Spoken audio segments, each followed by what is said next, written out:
Merci beaucoup du coup, de m'accueillir aujourd'hui pour cette présentation. Donc l'objectif, ça va être de centrer en fait sur les résultats d'ateliers qui ont été menés en Bourgogne-Franche-Comté, mais qui émanent en fait d'une méthode qui a été appliquée à des échelles plus larges.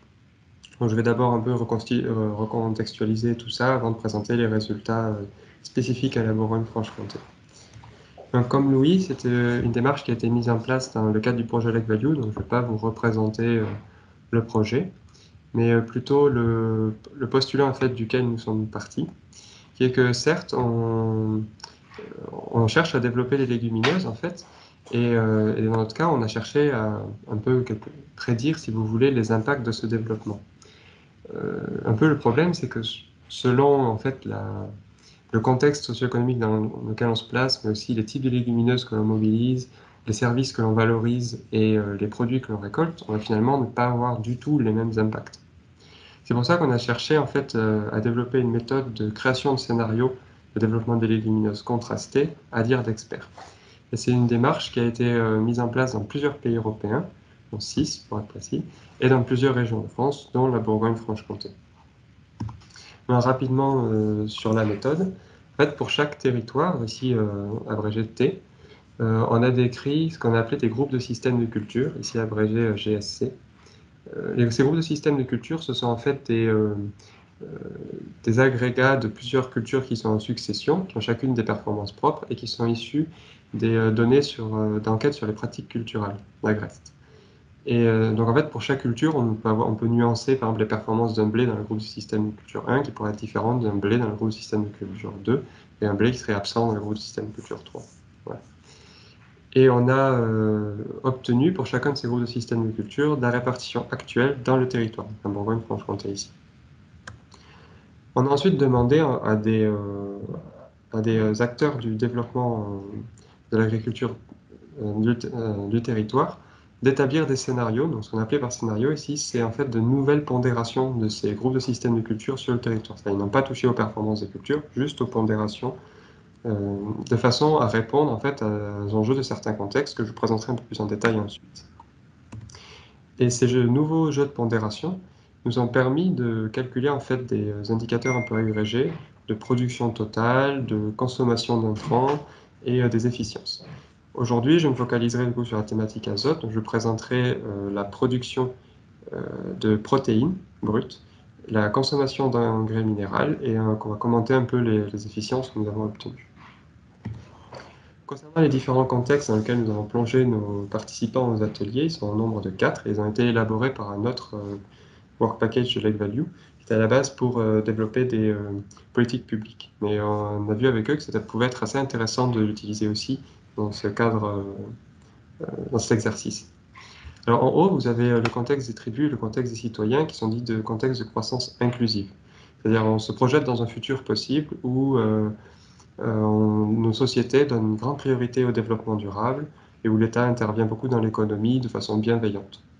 À l'opposé, vous avez plutôt des contextes, donc celui des multinationales et des consommateurs, qui eux décrivent plutôt un futur de dérégulation, c'est-à-dire l'État se désengage de l'économie, on ne va pas chercher à faire de l'agriculture durable, et on va maximiser tout ce qui est très rentable à court terme, maximiser les profits, faire du capitalisme à outrance, et beaucoup de libéralisme.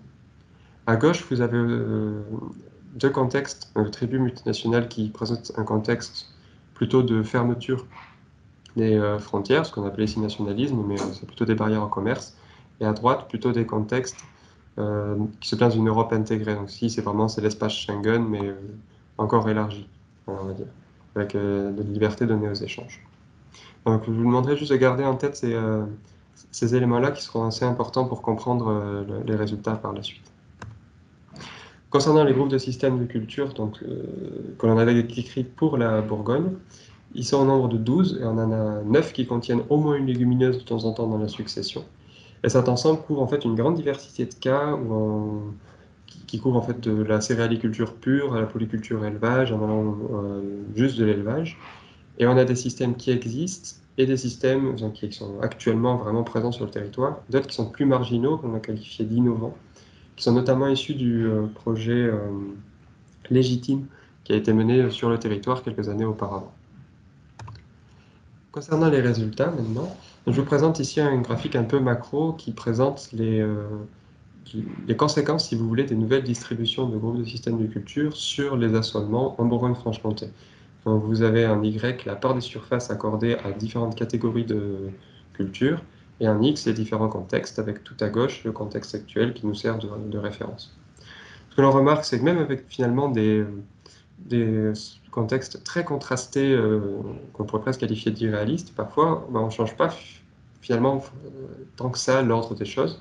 Les céréales restent la culture majoritaire en Bourgogne-Franche-Comté. En revanche, les seconds groupes de cultures qui se développent, eux, changent, on va dire pas du tout au tout, mais changent quand même de façon assez importante. Dans les deux contextes de croissance inclusive, de tribus et citoyens, ce sont les prairies temporaires qui prennent le relais sur les oléagineux, dans les cultures les plus importantes, tandis que les oléagineux se maintiennent, voire se développent dans le contexte des consommateurs et des multinationales. Ouais. Maintenant, je vais faire un focus en fait sur les légumineuses, c'est ce qui nous intéresse aujourd'hui en particulier. Donc, c'est le même genre de graphique, mais vraiment focalisé cette fois-ci avec les différentes espèces de légumineuses.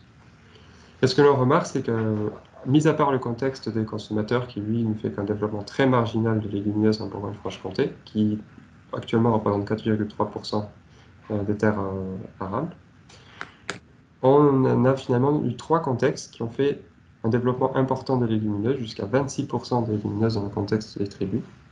Et à chaque fois, ça a été la luzerne qui a été la légumineuse un peu mise en avant, utilisée. Alors pour différentes raisons, dans le contexte des croissance inclusive, c'était plutôt pour servir d'engrais vert, de rompre aussi les cycles des adventices. Et dans le contexte des multinationales, on était plutôt dans une valorisation industrielle sous forme de bouchons. Parce que ça permettait, ça correspondait bien au contexte. Mention aussi pour le contexte des consommateurs qui peut-être, certes, ne développent pas beaucoup les légumineuses, mais changent quand même le rapport entre le soja et la luzerne. On remarquera aussi un développement de la lentille dans le contexte des citoyens et des tribus, assez important, et un petit peu en marge du poids. Mais finalement, pas trop de la fèvre. Je vais maintenant vous commenter les résultats de toutes ces modifications sur les indicateurs liés à l'azote. Donc dans ce tableau, vous avez dans les deux colonnes encadrées en bleu la production d'azote, donc c'est l'azote contenu dans les protéines, 1 kg par hectare par an, et la production de protéines brutes, 1 kg par hectare par an. Donc ça serait en gros vraiment si jamais on récolte tout sur la Bourgogne-Franche-Comté, on mesure ce qu'on a dans la benne à la fin, voilà, ça c'est cette quantité-là de protéines. Donc les deux nombres sont liés, hein. J'ai mis les deux, selon les acteurs, ça parle plus ou moins. Et ce que l'on remarque, c'est que, alors qu'on a pu développer énormément les légumineuses, je rappelle jusqu'à 26%, on n'a pas vraiment de changement de cette production de protéines. C'est-à-dire on reste finalement à la même ordre de grandeur, assez stable. Ça, c'est quelque chose qui nous a un peu surpris au début, mais qui s'explique par le fait que les légumineuses ont des rendements finalement beaucoup plus faibles que les céréales.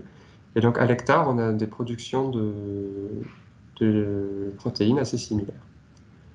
En revanche, lorsque l'on se penche sur la consommation d'engrais azotés pour obtenir ces protéines et leur efficience, là, les choses changent beaucoup.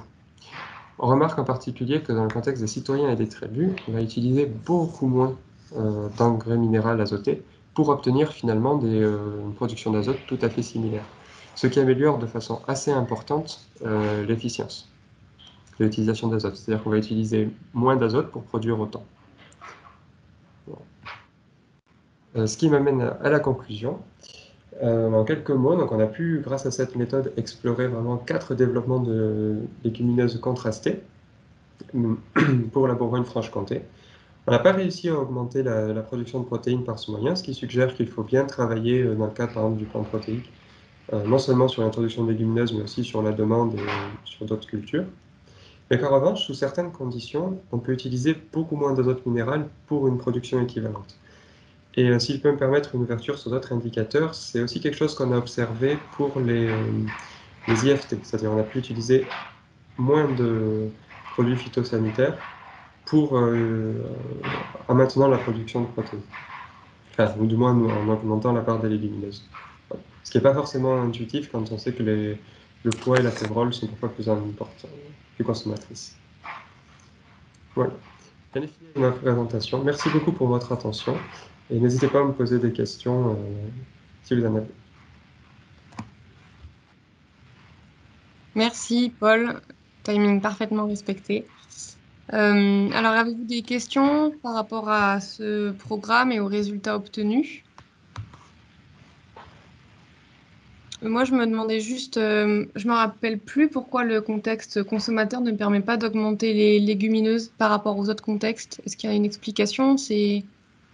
Alors, en fait, c'est un contexte qui est, à travers toutes les régions qui ont participé, c'est le contexte qui a été jugé le plus similaire à celui que nous rencontrons aujourd'hui, finalement, et donc ce n'est pas très propice. C'est-à-dire, dans ce contexte, les régions françaises n'ont pas intérêt à développer les légumineuses. C'est beaucoup plus préférable si vous voulez alimenter, par exemple, vos troupeaux pour l'alimentation des troupeaux, par exemple, dans ce contexte, c'est beaucoup plus préférable d'importer du soja d'Amérique latine, par exemple, et de faire du maïs que l'on irrigue pour complémenter la ration. Voilà. Parce que ça revient moins cher. Voilà, c'est dans ce type de contexte. Après, c'est souhaitable, pas souhaitable, ça dépend le type d'acteur Mhm. que vous êtes, mais voilà, c'est comme ça que ça a été commenté. D'accord, merci. Est-ce qu'on a des questions ou quelqu'un qui souhaiterait prendre la parole? Dans le chat, j'ai pas de nouvelles remarques. Il y a un autre problème qui se passe aussi avec le plan protéines, c'est que dès qu'il y en a trop, nous, on ne nous paye plus la matière. On voit avec les pois cette année. Hein. Ils voulaient des pois, des pois, des pois. Et cette année, ils nous ont descendu le prix faramineux. Il a été un problème. Alors les éleveurs, ils ne peuvent pas suivre derrière. Hein. S'ils achètent des pois hors de prix, c'est normal. Ouais. Là, c'est pour ça, ces contextes, en fait, ils présagent pas du futur. C'était volontairement très contrasté dans l'idée de sortir un peu de blocage ou de verrou, notamment si on avait des acteurs du privé qui ne voulaient pas partager, on va dire, des trucs stratégiques sur l'entreprise. Mais ça a l'avantage justement de se dire, bon, ben, en tendanciel, voilà, ici on peut quand même imaginer un avenir favorable pour les légumineuses sur 3 contextes sur 4, et en particulier de la luzerne. Enfin, moi je le lis un peu comme ça. Et moi, si je peux apporter un témoignage, il y a quand même les filières qui font bouger les choses aujourd'hui. Et par rapport à la production laitière, il y a des gens qui sont en train de basculer quand même, hein, en abandonnant le système historique maïs-soja, si je puis dire, et en faisant en sorte que ce soit la luzerne qui constitue l'aliment grossier, et puis complété avec du maïs grain humide. Donc, c'est une réponse à l'abandon du soja et au fait qu'il y a quand même de plus en plus de filières, notamment dans le lait, qui veulent plus voir de soja OGM. Et ça veut dire quand même aussi qu'il y a des agriculteurs qui se posent des questions et qui essaient de trouver des réponses. Et ça, c'est intéressant de voir que finalement, il se passe beaucoup, beaucoup de choses sur le terrain et qu'il faut aussi faire confiance aux agriculteurs dans la capacité qu'ils ont à trouver des solutions pour faire face aux problèmes posés. On a Cécile Reblin qui, je pense, rebondissait sur le côté utilisation de soja venant du Brésil, qui dit, OK, ça doit être la meilleure solution économique, mais c'est sans prendre en compte le coût carbone. En effet, Oui, il y a plusieurs tout à facteurs. fait. Mais il faut bien prendre en compte que dans le contexte des citoyens, le coût carbone, on va dire, n'influe pas la décision des acteurs. C'est un cas où on peut polluer finalement autant que l'on peut, on ne sera pas puni pour ça. C'était volontaire, voilà. C'est des sociétés qui décident de ne pas se préoccuper du réchauffement climatique quelque part.